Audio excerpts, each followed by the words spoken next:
Hello, everybody. Welcome. Hey, Tori. Hi, I see Krista, I see Courtney, I see Sierra, Lauren's in the house, Elena. Welcome, everyone. We're going to give everybody a second to come and get settled, and we will begin our powerful discussion.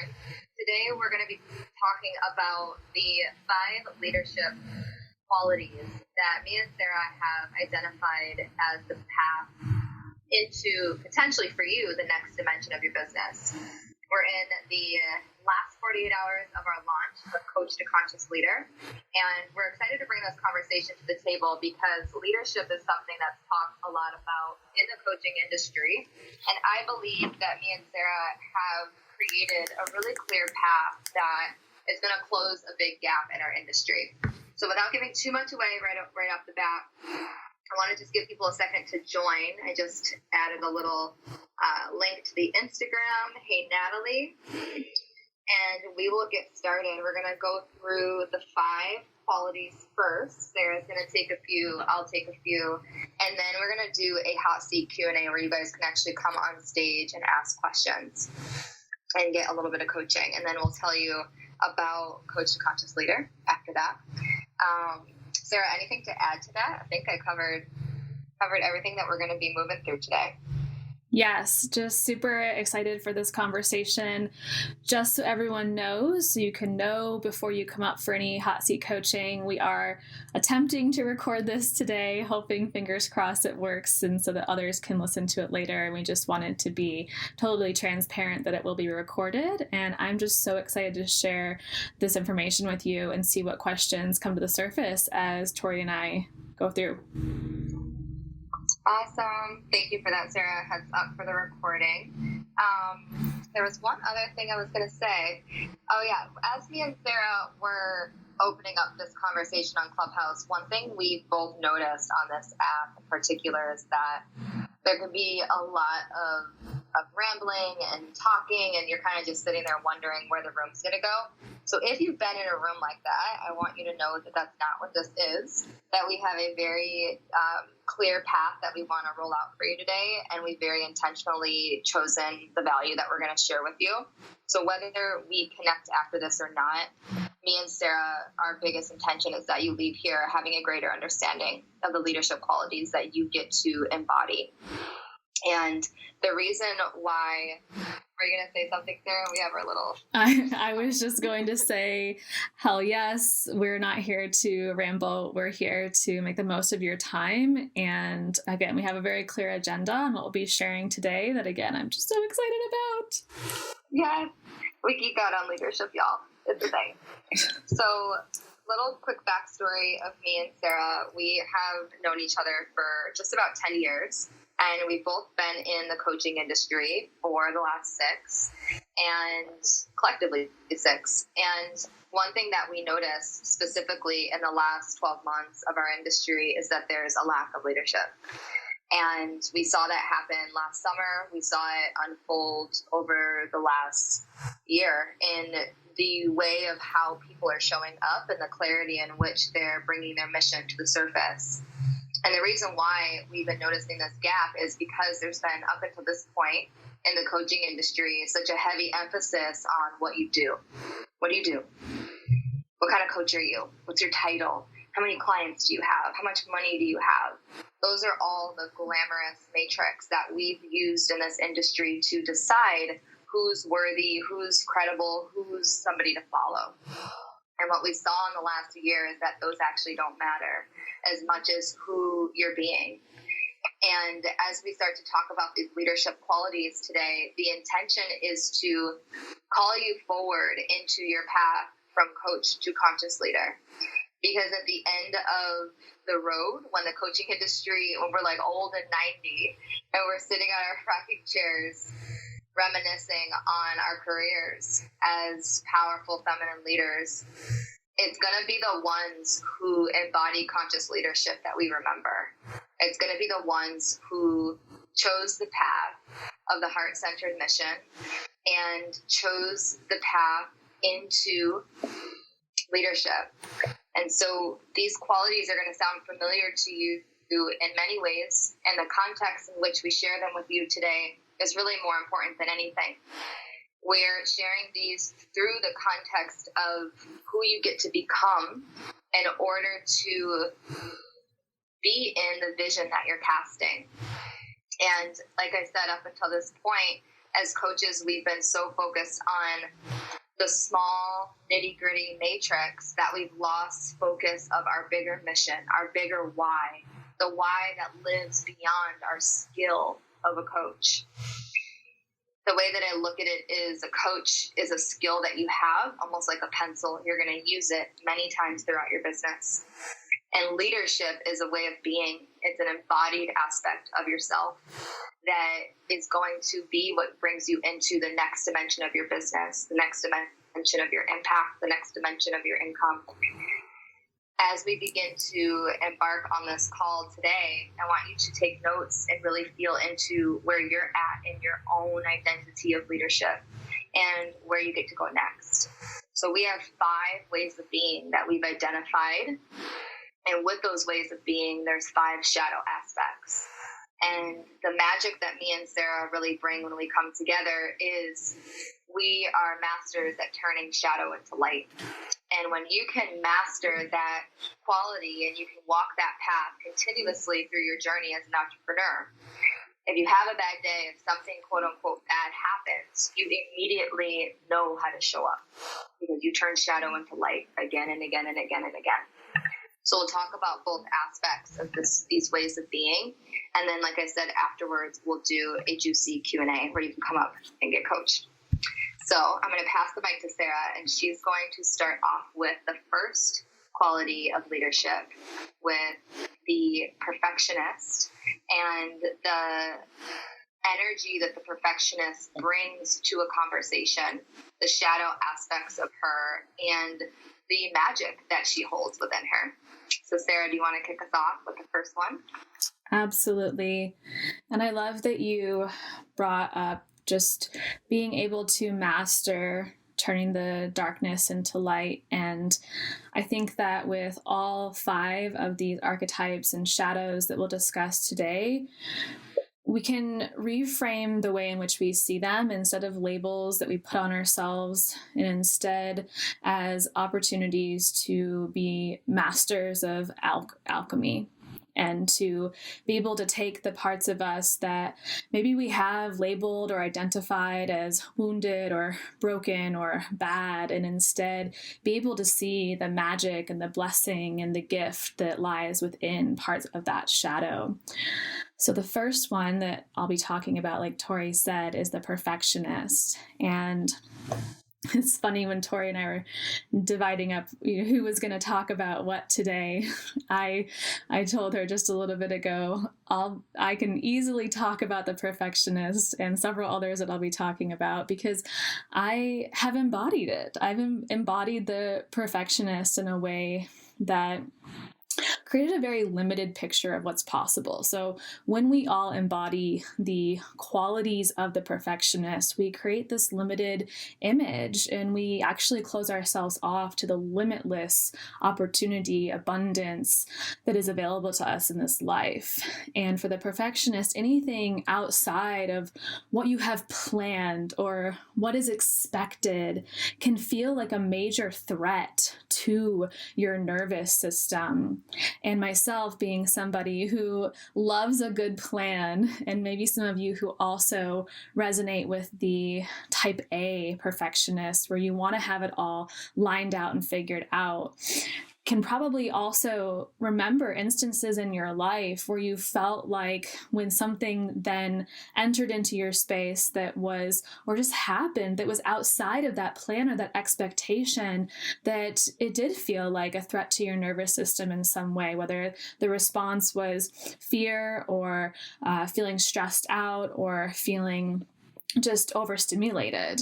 And we get to alchemize this part of our shadow as a perfectionist as we descend into leadership as coaches in this industry that is changing and that we get to be part of that change.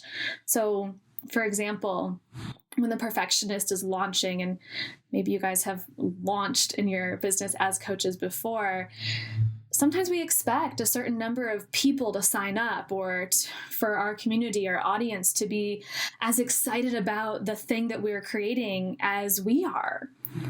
But when that doesn't happen, if that doesn't happen, the perfectionist can often shut down, and it feels like her power wanes and she wants to hide. She wants to go into hiding. So the perfectionist leader doesn't necessarily want to put herself in positions where she could possibly fail. There may be this immense fear of failure. And when things don't go perfectly, she questions her power, when in fact, she has so much power to share. And she carries the codes of clarity and of beauty. And in the empath patterns, which is a quiz that I've created for my empath community that you guys can find, I'll put it in my Instagram bio later. And I teach within these patterns that show up in the highly sensitive and the empath leaders of the world as well, that the perfectionist often overlaps with the numb empath. Because if the perfectionist has experienced pain or letdown or failure, sometimes she stops believing in herself and she starts to numb out the world. And she thinks, I'm not going to put myself in those positions anymore. When in fact, the world needs you to step into those places of leadership and of clarity and of alignment with your mission. So when we get too seduced by the need to be perfect, we fall out of our alignment with our authenticity, which is also part of what I see as the leadership journey, is more than ever embodying who you are, what you stand for, and your authenticity on the planet. So on the flip side, like Tori was explaining, there's certainly shadow to this, but the flip side of the perfectionist is that she's so fucking good at making things beautiful and calling us in to these beautiful moments that stick with us for the rest of our life. And I think that is one of the most powerful qualities of a leader. Have you ever been to a talk or listened simply to a speaker online who created such a beautiful moment for you that you remember? It's stuck with you as a memory, and it's something that has continued to remain with you for up until now and will for the rest of your life. I feel like that is what we get to descend into as the perfectionist archetype. Tori, is there anything else you want to add to that one? No. That's so beautiful. Well, actually, yes. You just said something really powerful right there at the end of descending into this quality. And one thing that Sarah and I teach on a lot is with leadership, it's not about you rising up and all the ascension of moving upwards, which is what we usually see in the spiritual community of I need to rise.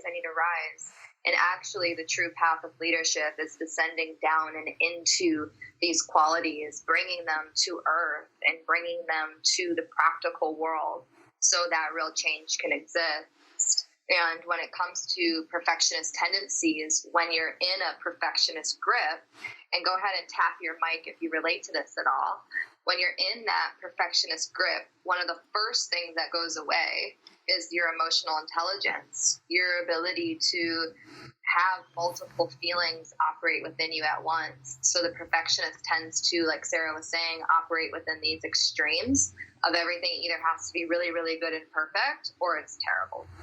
Like she's all the way messed up because one little thing's out of alignment.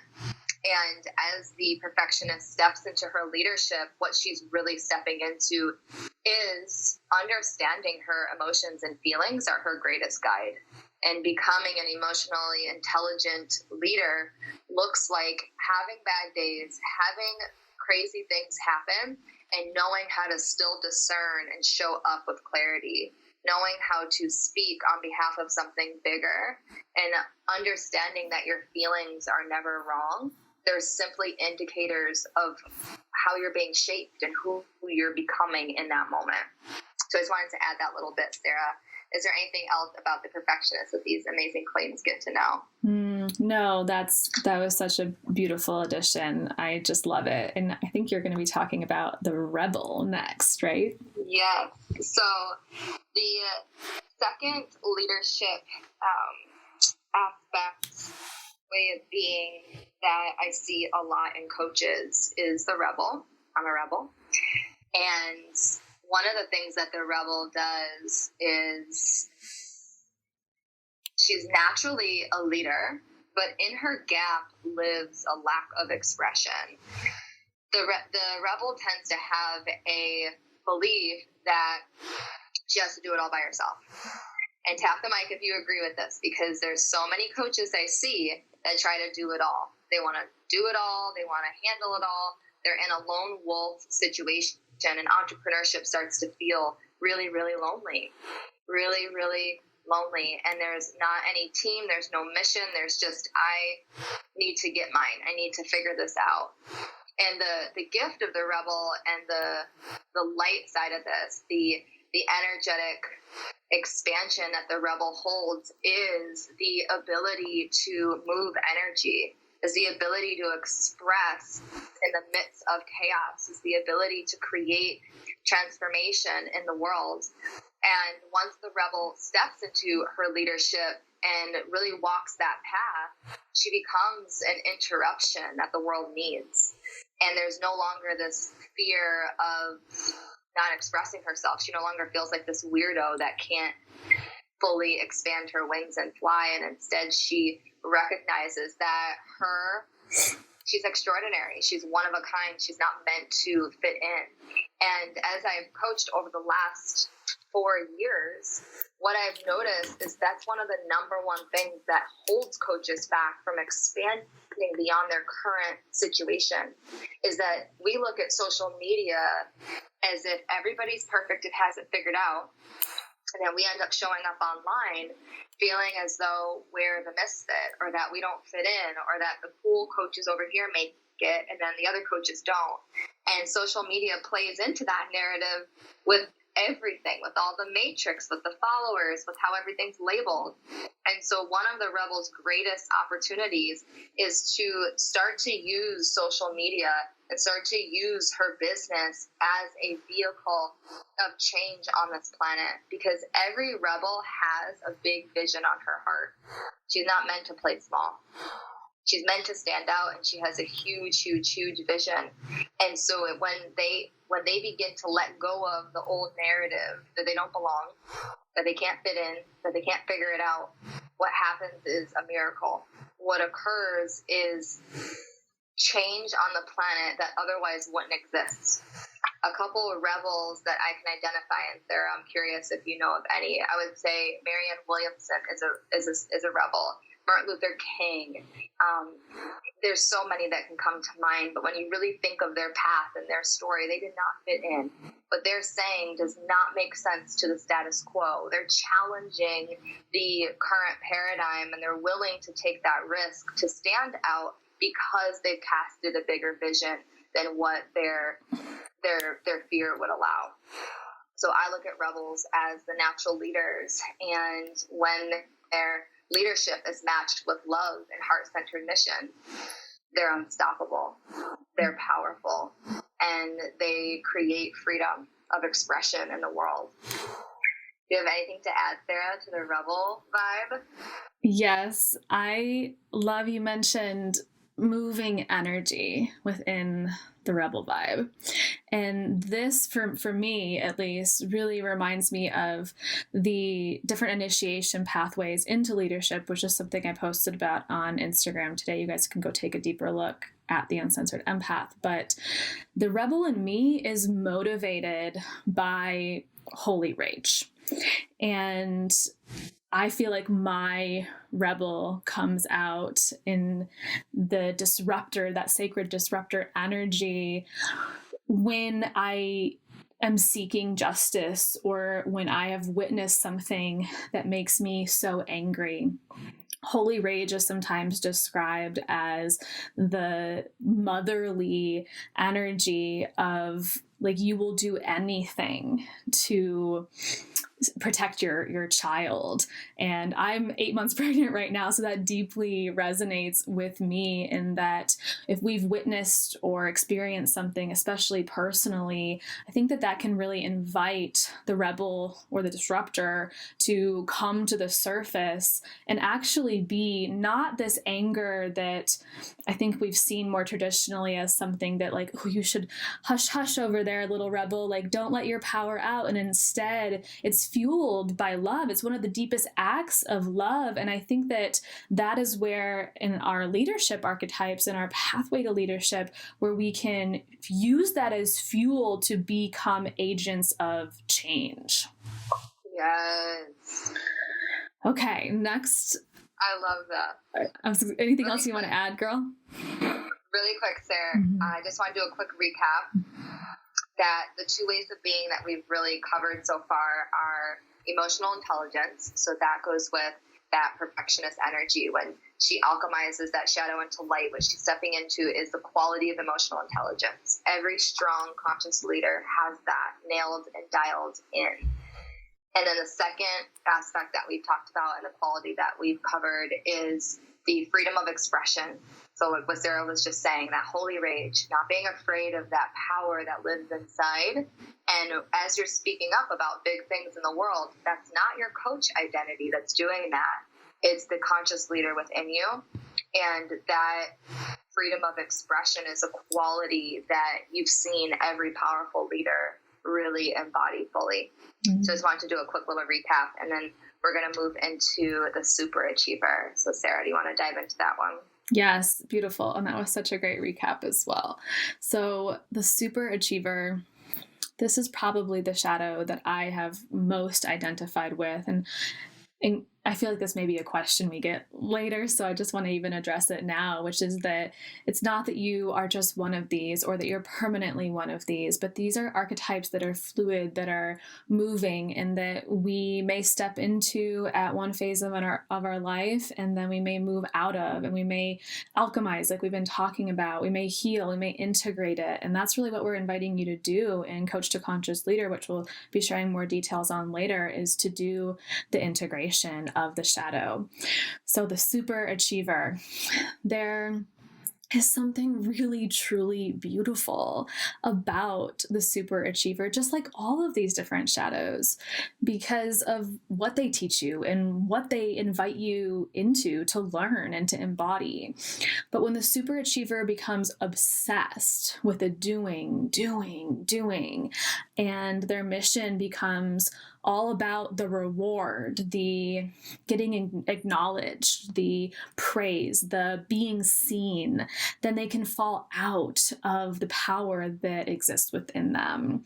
And sometimes the wrong things start to motivate them. So the literal likes over the true impact, or the need for more versus being present with what is. The superachiever can get really wrapped up in that, and they can sacrifice their own well-being, whether it's sleep or boundaries or energetically, all in the name of success. And again, doing more. And the superachiever often overlaps with the overstimulated empath, because she has so many things on her mind that she's trying to do at once, and she wants to do it all, and she gets to have it all, be it all, do it all in this lifetime. But when we try to shove all of that into one moment, that's where we lose the clarity. We fall out of alignment with the mission that actually drives our deep why. The superachiever can think that doing more is the only pathway to their deepest desires. But what I've been able to personally experience is that the being trumps the doing, and the feeling trumps the mindless action taking, and that doing more doesn't always equal more impact. And I know that you all want to have massive impact as a leader, as a coach. So the superachiever is full, on the flip side, full of wisdom and can be this powerful, powerful leader if she actually does the opposite of what a lot of her old programming and the inner child wounds maybe have been telling her to do, which is do. And instead, her power really comes to the surface when she slows down to get more embodied. Tori, anything else? So good. And this right here, I mean, this is one of the most common ones that we see in the coaching industry. And again, we get to look at the motivation behind it. A leader is looking down and in to their own inner world and taking responsibility for that. And they're having an internal conversation that's dictating who they're going to be as they do the thing. Because that's what matters the most, is who you're being as you're doing all the things. But the coaching industry would have you believe and will reward you for doing over being. And so what we're really reconnecting with here is your own sovereignty, your own delegation system within yourself. And as I've watched me and Sarah go from coaches who knew nothing about social media to now running multiple six-figure brands and businesses, this right here was both one of our biggest breakthroughs for both of us, is learning how to be more embodied, to create more wealth, more impact, more clients, more content, all the different things. And that's what really allows you to scale as an entrepreneur. If we continue to run the model of the more I do, the more I'll earn, the more credibility I'll have, the more blank, blank, blank, you will make it to the end of entrepreneurship, but you'll be alone, really freaking tired, and absolutely disconnected from your truth and your magic. So at the end of the day, what the superachiever is really transforming into is the quality of groundedness. And as the coaching industry takes on a bigger role in the transformation of this planet, we need grounded energy in the room. We need energy that can get a lot done, but is doing it from the energetic space of being. Integrity lives here. Being in integrity with your intuition, being in integrity with your boundaries, being in integrity with what you say that you're going to deliver on, all lives here. And so I just feel like this one, Sarah, is so juicy and is such a pattern for so many coaches, especially because when we start our business, we're wearing all the hats. We're the marketing department, the sales department, the Canva experts, the course creators. Like, it's designed for you to overwork. And at some point in your journey as a businesswoman, you take back that power. And like Sarah said, you be first, and then you decide from that space what you're going to do next. Absolutely. And this was one of the biggest breakthroughs for me in my business, and starting to step into a new leadership identity that allowed me to align with my really big goals. And even just hearing you talk about it and bringing this all back up to the surface in my mind and my journey today, my nervous system just takes this big exhale in everything. My shoulders drop down, and there's not so much freaking pressure that I was putting on myself, and it allows me to descend into my heart, whereas before I was trying to overthink everything, and this has allowed me to lean back and to trust. Mm-hmm. Yeah, and I've watched it happen in your business. I've watched that happen in my business, and it's one of the biggest things I'm excited to teach inside Coach a Conscious Leader. We both tend to attract high-achieving, high-powered, high-level individuals who are ready to change the world. Hell yes. So the next archetype that we're going to get into is the rescuer. This, I would say, is the second most charged one in the sense of feminine entrepreneurship. So there's a lot that I want to unpack here, but really the quality that we're calling you into here is letting go of the codependency that lives between you and your business and graduating into sovereignty.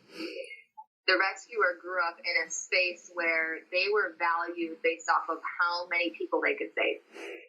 And as coaches, the number one reason why we even decide to do this as our lifelong career is because we want to help people. And because we want to change the planet in some way. And yet, as we go on our journey of entrepreneurship, what I tend to see happen, I've seen this happen in my clients, I've seen this happen in my business, is we treat our business like a little baby. A baby that we are so proud of, that we're so excited about. And we tend to try to get all of our needs met through that baby. We tend to try to get all of our money from that baby, everything that we may need in this life, we try to get it from our business, and it creates this tight codependent bond. And then that translates into our relationship with our clients. We get into a codependent relationship with our clients where we need them to pay us, or we need them to do this thing. We need them to like us. We need them to think that we're valuable. And then in the bigger scope, this creates a codependent relationship between you and your work. And the reason why this is such a monumental shift from coach to leader, and when you break free of this pattern, is because you're finally able to actually create change in the world and in your relationships, because you've graduated from needing to save everyone to activating leadership within others.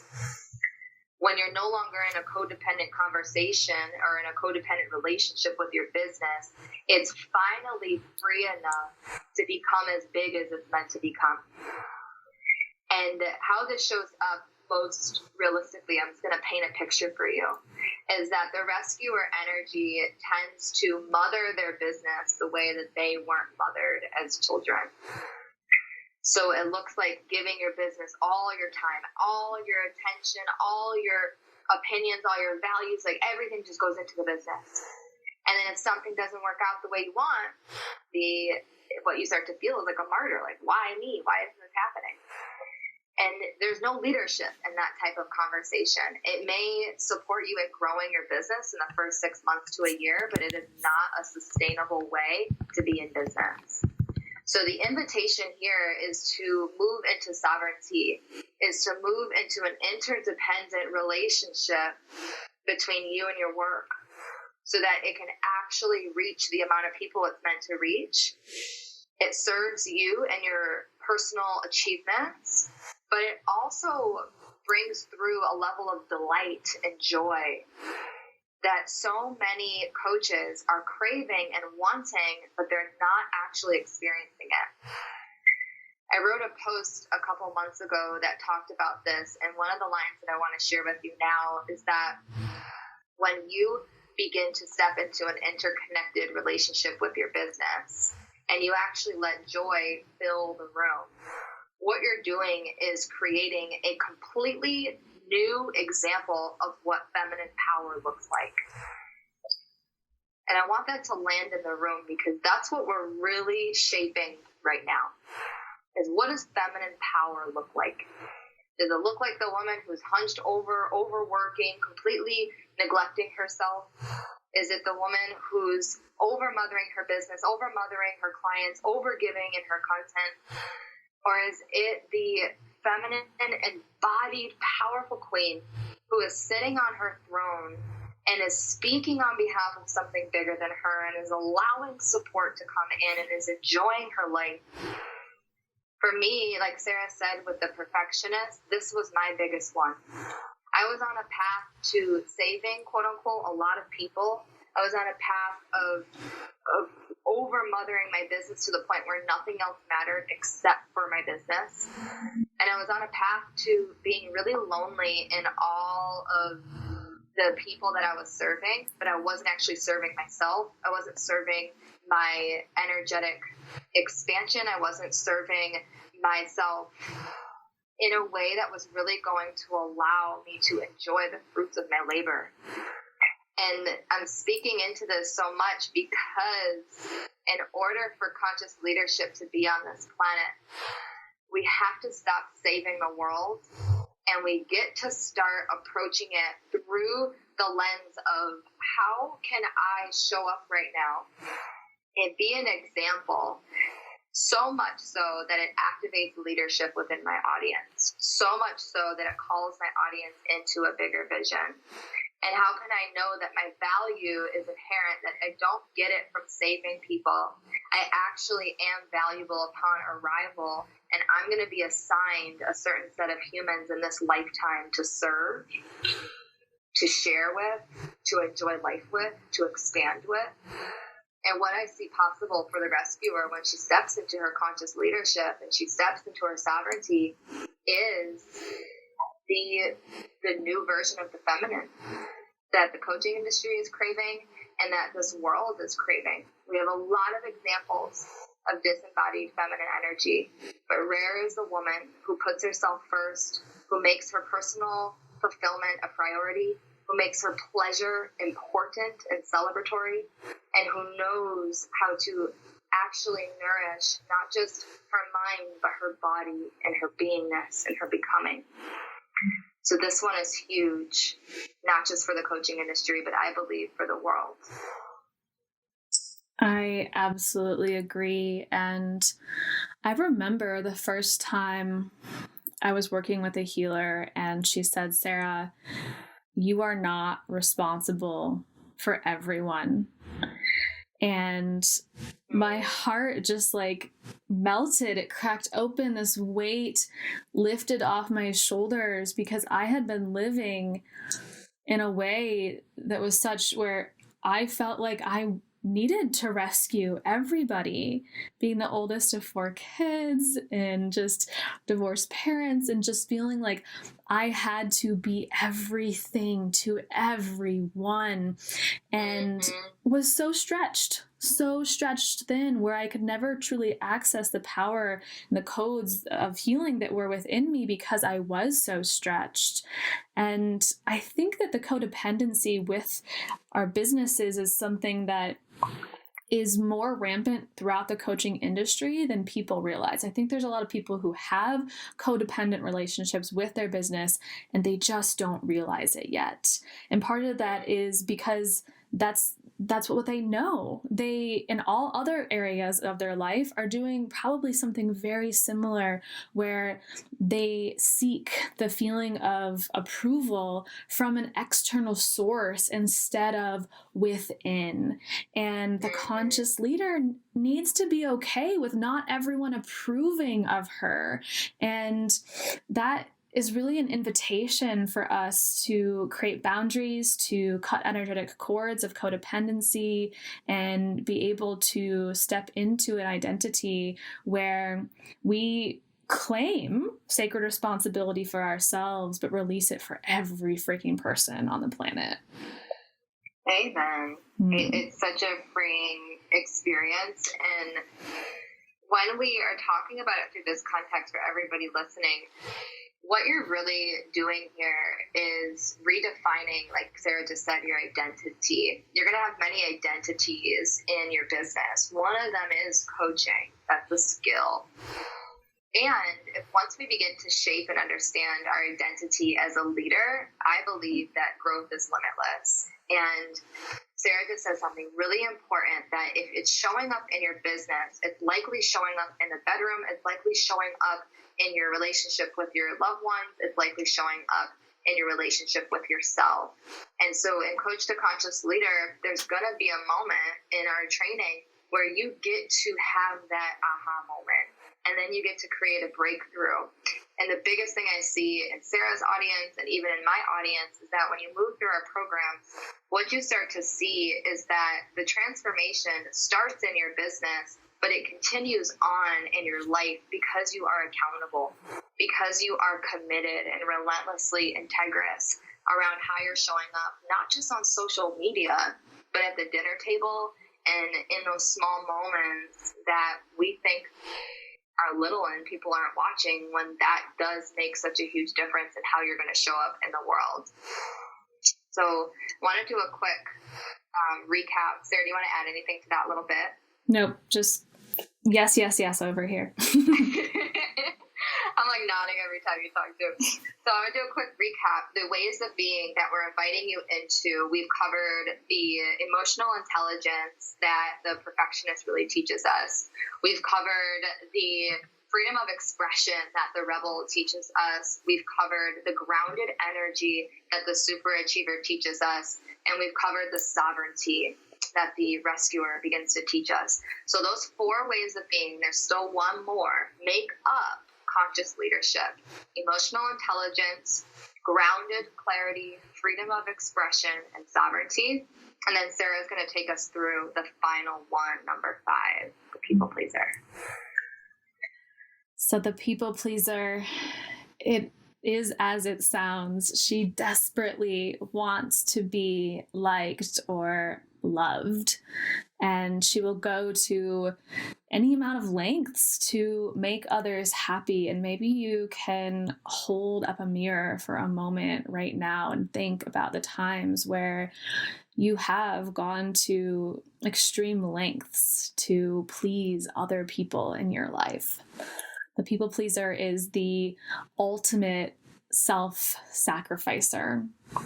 And the problem, the challenge then arises when we embody the people pleaser energy and at the same time want to be a conscious leader. We want to have an impact on the world, but that fear of, what if I piss somebody off? What if not everyone likes me? What if someone posts on my Instagram post today that they disagree with me? And so those things don't line up in that we allow the people pleaser to still be present and want to rise into conscious leadership. We have to let some of this go. We have to release some of this going to the extreme lengths or wanting to constantly be liked by everyone. And your inner child is going to be triggered in that process. She's going to think that if someone doesn't like her or doesn't agree with her or doesn't think that she's amazing, that they're at risk, that that's a threat. And instead of brushing it off and standing her ground, firm, grounded, embodied, and empowered, that instead the people pleaser thinks that she should mold herself to fit other people's expectations. So again, the problem arises is that leaders don't mold to other people's expectations of them. And instead, they create their own manifesto. Leaders have their own values statement. They have their own mission.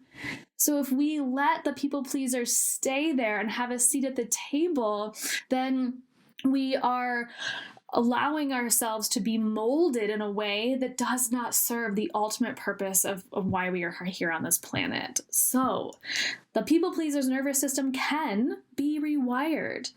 You don't need to be a yes woman for the rest of your life. Yes, yes, yes, yes, yes, whatever the other person says, right? I've been there. I know what that feels like. I know how exhausting it is. And instead, your nervous system, we know all about I'm not going to geek out too much right now, but neuroplasticity and the science of the brain, that we can rewire these patterns. You can create strong boundaries. You can put your needs first, and you carry the ability to connect deeply with people.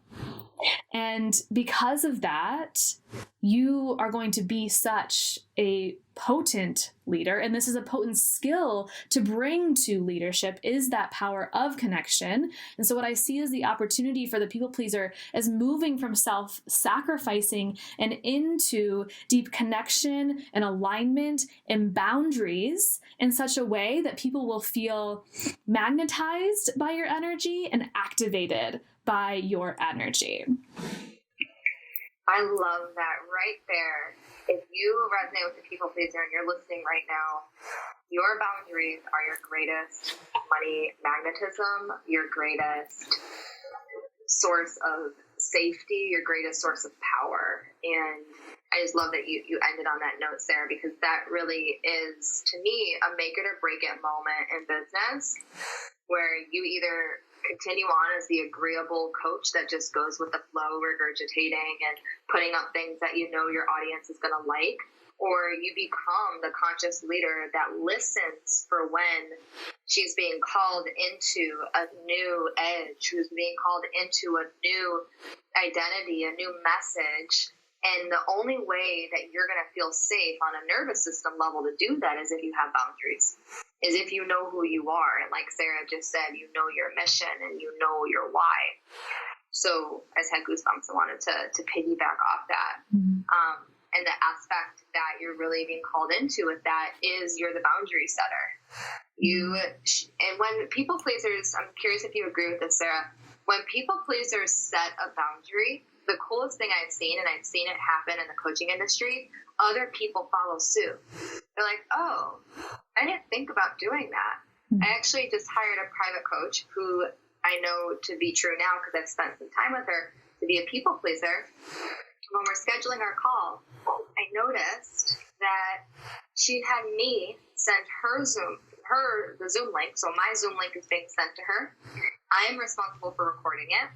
And as she's taking me through what our coaching session is going to be, in my head, I'm like, oh my God, this is a queen people pleaser who has set these sexy ass boundaries.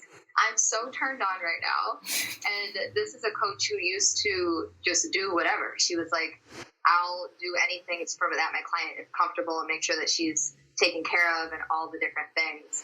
So what I've seen is once a people pleaser sets a boundary, what she's really doing is setting a new standard in the industry, and people follow suit.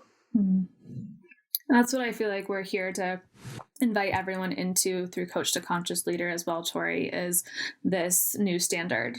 And we're not going to tell you exactly how to do that. You are going to define what that looks like for you.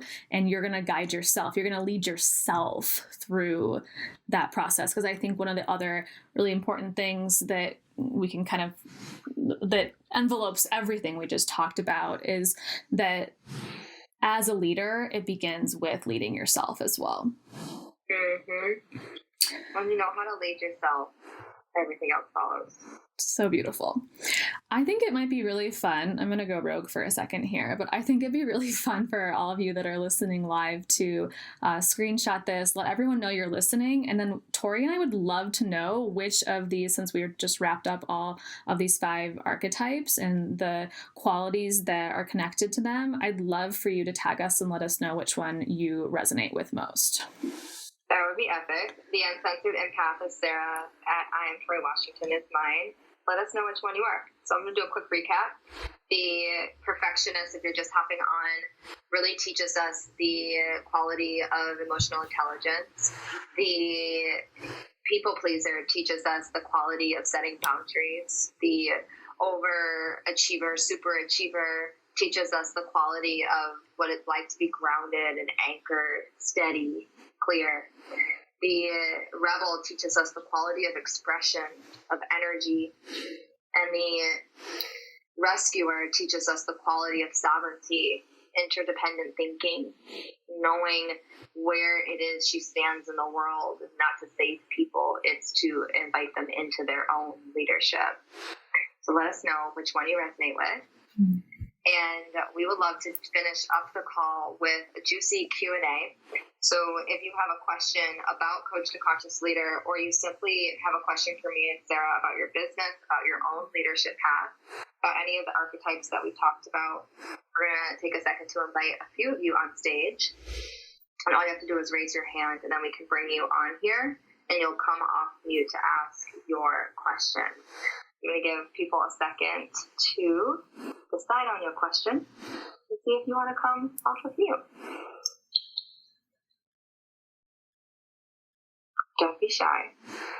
It could be on anything. Looks like Sierra has a question. Thank you, guys. I didn't have a personal question. I was taking notes and I had popped off for 1 second and I missed you taught us sovereignty, Tori. You said the sovereignty? What's the question? Yes. Yeah. Who was the teacher of sovereignty? That one, ooh, the teacher of, I like that. That is the rescuer. So that over motherly energy that we tend to have with our business, mothering our business like the mother that we wish we had, which happens a lot in our coaching career, that gets alchemized into sovereignty, into a new level of leadership within your own life that then translates into your clients and in your business. Beautiful. Thank you. I missed that, and I wanted to get that in my notes. So thank you, ladies. Yay. Do you have any perfectionist qualities in there, Sarah? Like, I need to get every single one of them. I didn't want to miss any of it. Well, I identify more as the sacred rebel. But I can't pretend that my vanity doesn't throw me into the behavior of a perfectionist at times as well. So, yeah, a little bit of all of them. We all are. I love it. Thank you for asking that and clarifying it. Anyone else have a question? You can raise your hand, come up on stage, and come off mute. Manasi, are we saying that correctly? It's Mansi. Mansi, thank you so much for letting me know that. What's your question? So I'm actually going through a launch. I'm launching a mom's group, and I'm doing a free webinar on Monday and stuff. And a lot of your content resonates with me. I'm in part of WeFlow as well, but I am going through so much anxiety. And again, I know it's my inner child that's showing up. I just don't know what I should do to center myself. I don't even know what part of my inner child is kind of acting up. So do you have any tips on managing the anxiety? And I guess that's my question, just overwhelming anxiety about the launch and everything. What are you anxious about specifically?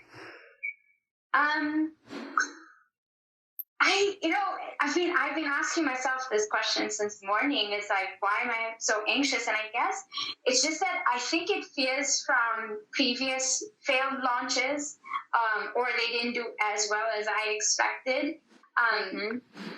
So that is part of it. Definitely. I think that's part of it, Well, that reminds me of the perfectionism that Sarah was going into earlier. Did you resonate with that archetype as she was talking about it?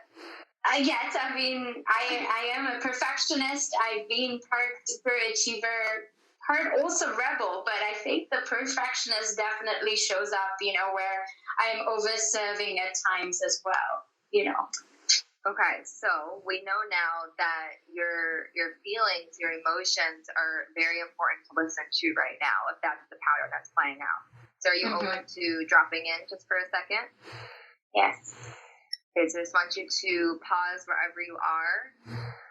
And remember, we're talking about the descent, meaning you're in your head, we need you in your heart in order for the feeling, the emotion to communicate what it's trying to get your attention. So as you take a deep breath in, see if you can pull the air in through your nostrils, invite a level of sensation to flow through your body. And then as you exhale, just imagine the waters of your body become more known to your awareness. So imagine however that comes through for you, the waters of your body. And I'm going to ask you a couple questions, and I want you to place your hand over your heart and see if you can answer through your heart versus your head. So first you might hear the answer from your mind, and I want you to intentionally pause and see what the second answer has to say. So the first question is, how do you feel about this launch? How do you feel? Excited. Ooh, okay. What's the sensation of excitement? Little flutters in my stomach. Okay. And almost like I can see a little light in my heart. Beautiful. And then when you keep that excitement alive within your body, what's one way that you could share that excitement and express that excitement while in this launch? using my voice, I feel. Just letting people, like moms, know how they don't have to walk the path alone. And use my voice to express that excitement, but not in a way that would scare them off. Okay, so right there, anybody listening, you just saw the pattern come back in. Yeah. We now know that your excitement, your inner child, feels like that's going to scare her off. Right. And this is something that I see a lot in coaches, is that their genuine excitement at some point in their life was rejected. And we see this a lot even as when we watch kids grow up. Like, we're told to quiet, like that's too much. We're told to shrink, to become smaller, to become less excited, less pronounced, less expressed. Right. And so now you're launching and your excitement wants to come through. Right. But the only way that you know how to express it right now is anxiety, because you're afraid it's going to scare people off. So actually, and you're starting to see this from your body, what she needs to see from you, she being the mom, is what's an example of an excited woman? What does that even look like? Mm-hmm. So how much longer do you have in your launch? I have about 2 weeks left. Okay, so in launch time, that's like a year, so you're good. You have plenty of time. You're like, me and Sarah were looking at the launch, we're like, okay, 48 hours left. And Sarah's like, wait, that's only 2 days. So 2 weeks is epic amount of time to make this energetic shift. So up until this point, this is where I want you to start to get into the habit of giving yourself feedback. And this is something we're going to do in Coach to Conscious Leader, is we don't get beat up about things. We don't go to the drawing board and say, this is what I did wrong, this is where I sucked. It's what's currently working and what's not working.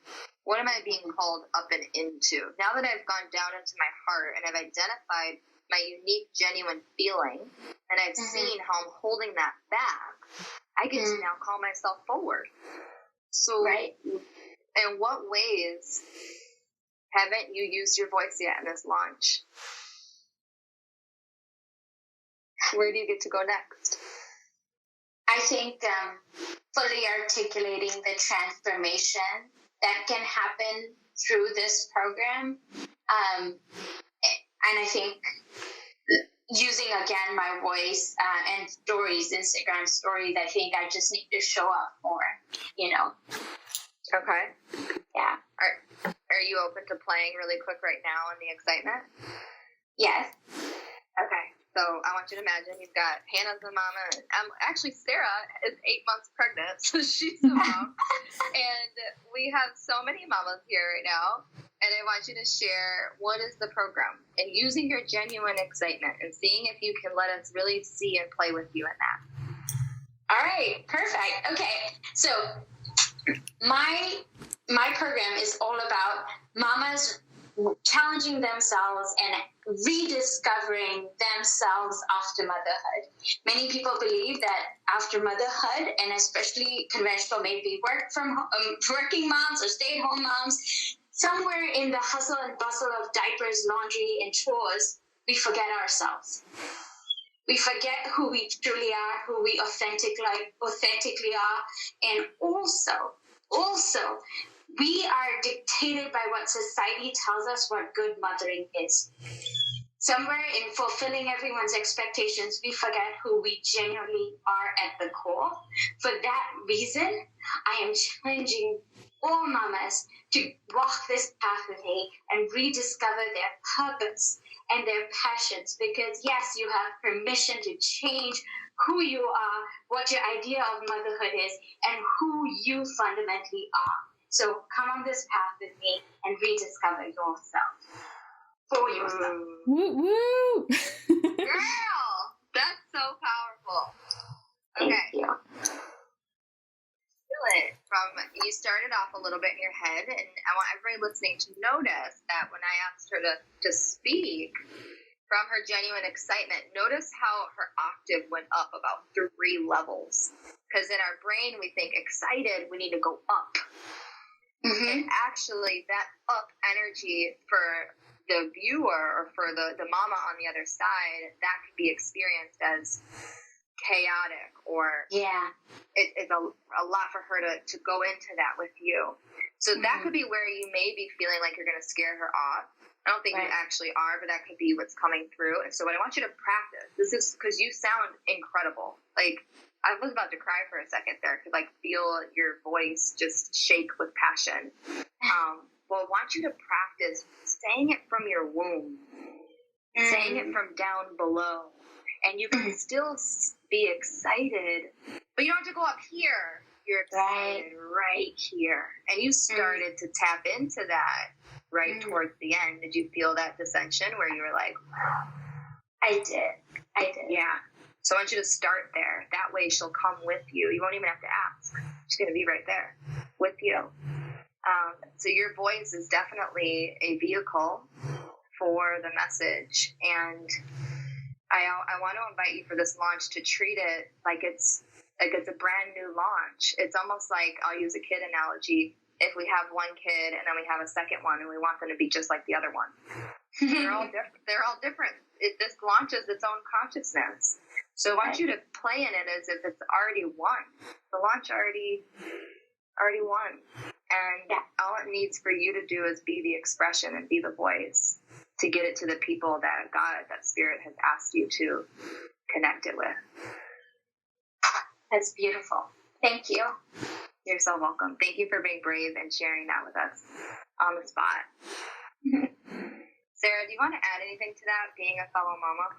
Yeah, so I'm just entering this journey, and I could absolutely feel your passion and your power as you spoke. But I was also noticing, prior to you sharing about this offering, this program, what language you were using to describe it. And I noticed you using I think, which tells me that it's a lot of head-based and cerebral, and maybe a little bit of superachiever in there.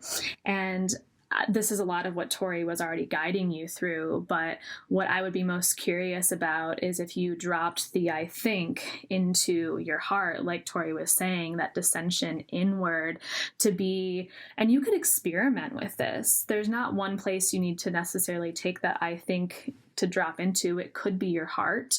It could be your solar plexus and your power. It could be into your womb and your mothering energy. It could be into your root and your sacred groundedness.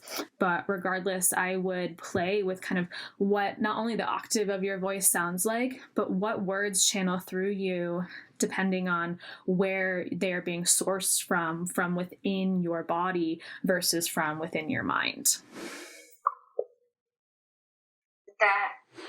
That is amazing. Thank you. I didn't even think of it that way, but you absolutely are so right. And I think that my words and my motivation really truly come from my grandmother, who I had not met, but I really believe she's my spirit guide. And I think that if I think about her and then channel that, I think that that's when the words are going to come definitely through. And again, I hear myself saying, I think, but now I'm more conscientious about it, but I definitely will keep that in mind. I'm curious, where do you feel the energy of your grandmother when you channel her? Where in your body? Definitely the heart area and the womb area. So that's something you get to play with, is noticing how you are experienced by the world and how your voice changes, or again, the words and the language you use, which are only, the words are only 7% of our communication. The other 93% is the body language and the energetics. And so I would encourage you to play with what that feels like for you, and then also how it's received by your community. Thank you. This was really eye-opening. I really appreciate that. Thank you, Tori. Thank you, Sarah. Yeah, and I mean, best of luck on your launch. It's going to be amazing. Thank you. Thank you so much for that opening. I know that was beneficial for many people on this call. We are technically at time, but I do, because there's a few people that hopped in, we have a recording of the 5 archetypes that we went over, and the qualities of leadership that Sarah and I are introducing to the coaching industry. which, like Sarah said, is creating a new standard of feminine power, of emotional intelligence, and of embodied entrepreneurship. And for us as coaches, it's imperative that we take the path into conscious leadership, because that's what's really going to birth your mission on this planet. So if you absolutely love this call, we would love for you to screenshot it, like Sarah said, and tag us with which quality you most resonated with. And I wish we had just a little bit more time for more questions. But if you do have a question and you didn't get it answered, you can always message me or Sarah at The Uncensored Empath and me at I Am Tori Washington, and we'll be able to support you off of Clubhouse and just stay connected that way. Sarah, do you want to add anything to this magical last hour that we shared together? Just that if you felt something as we were speaking, or you noticed a part of yourself, a sliver of your identity within this conversation, then absolutely invite you to join us into Coach to Conscious Leader. And we're going to be inviting you more specifically into reconciling these parts of your identity so that you can show up as this very integrated whole voice and being and have the impact that I know you all deeply desire to have on the world. Amazing. You can learn more about Coach to Conscious Leader on our beautiful website, www.toriwashington.com/conscious-leader. And we're actually running a special 48-hour bonus where when you sign up in the next 48 hours, you'll get a bonus workshop with me. It's my devotion masterclass, which talks all about the intersection between God, money, and leadership.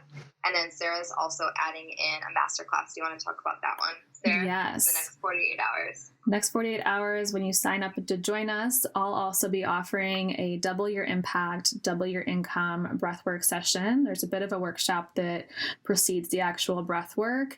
If you are in Tori's membership, I teach a similar 3-part breath, so you may have experienced a similar style before. And the impact is all about leaders of the next generation who are no longer choosing to participate in old belief systems. And then we get to dive into doubling our income, because the money is going to come when we release our attachment to suffering.